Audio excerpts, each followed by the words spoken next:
Dans Marc chapitre 7, nous lisons dans les versets à partir du verset 1, la parole de Dieu contre les traditions des hommes. C'était le grand conflit auquel Jésus faisait face, tout le temps, avec son peuple, avec le peuple de son temps. La parole de Dieu contre les traditions des hommes. Jésus a défendu la parole de Dieu et tous les habitants ont défendu les traditions des anciens. Nous pouvons penser que ce n'est pas une chose très importante, mais c'est le grand conflit que l'on trouve dans le christianisme même aujourd'hui. Voici une tradition que nous avons reçue de génération en génération en génération. C'est comme cela que mon père faisait, c'est comme cela que mon grand-père faisait, c'est comme cela que mon arrière-grand-père faisait. Mais est-ce bien la manière correcte de le faire? Et Jésus a dit, premièrement, si vous observez les traditions des hommes, verset 8, vous abandonnez le commandement de Dieu. C'est l'étape 1.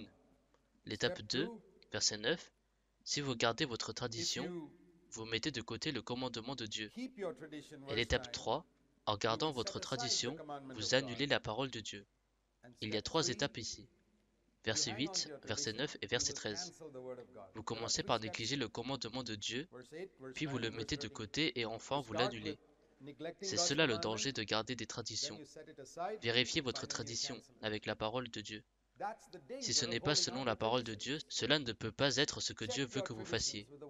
Je suis surpris qu'autant de chrétiens, si par exemple, si je veux emmener mon enfant malade à l'hôpital, je ne recherche pas dans quel hôpital mon arrière-grand-père est allé. Cela ne m'intéresse pas. Je ne veux même pas rechercher dans quel hôpital mon père est allé, parce que nous avons des hôpitaux plus avancés aujourd'hui, n'est-ce pas?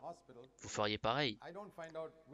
Vous n'allez pas à l'hôpital où votre père ou votre arrière-grand-père est allé. Ou quand je mets mes enfants à l'école, je ne recherche pas dans quelle école mon arrière-grand-père est allé, ou même dans quelle école mon père est allé. Je recherche quelle est la meilleure école aujourd'hui. Je recherche quel est le meilleur hôpital aujourd'hui.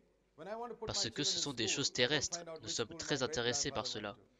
Mais quand cela vient à l'église, à quelle église allez-vous? À celle où votre arrière-grand-père est allé? Pourquoi est-ce que quand cela vient aux choses spirituelles, vous ne recherchez pas ce qu'il y a de meilleur disponible? Parce que nous ne sommes pas intéressés par les choses spirituelles autant que par l'éducation et les soins de santé. C'est cela la vérité. Si vous étiez aussi intéressé pour votre vie spirituelle que vous l'êtes pour l'éducation et les soins de santé, exactement comme vous recherchez le meilleur hôpital aujourd'hui et la meilleure école, rechercheriez-vous la meilleure église, même si ce n'est pas où votre arrière-grand-père ou votre grand-père est allé? Mais combien de personnes ont le courage de faire cela? Un parmi 100 peut-être. La plupart se contentent de faire ce que leurs arrière-grand-pères ont fait. Et c'est comme aller à une école de plus bas niveau, et à un hôpital de plus bas niveau, et une église de plus bas niveau. C'est la simple vérité. C'est le résultat des traditions. Suivre des traditions plutôt que de suivre la parole de Dieu. Et je veux vous défier, jeune personne. Soyez courageux, défendez la parole de Dieu. Je ne vous dis pas quelle église rejoindre. Je vous dis de rejoindre le meilleur groupe de disciples dans votre localité. Vous devez trouver le meilleur groupe de disciples dans votre localité, exactement comme si vous vous rendiez dans la meilleure hôpital ou la meilleure école. C'est ce que j'aurais fait, et c'est ce que j'encourage à tous de faire. Nous avons quelques églises dans différents endroits, mais j'ai quelquefois dit aux gens, si vous trouvez que cette église qui est en communion avec nous n'est pas la meilleure dans votre localité, s'il vous plaît, n'y allez pas, même si c'est l'une de nos églises.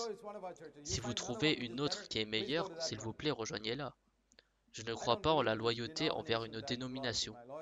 Ma loyauté est envers Jésus-Christ, non pas envers nos groupes d'église. Il n'existe pas de groupe d'église. Dans chaque lieu, la qualité d'une église dépend de la qualité de la direction des anciens, et vous devez vous rendre dans la meilleure église de cette localité.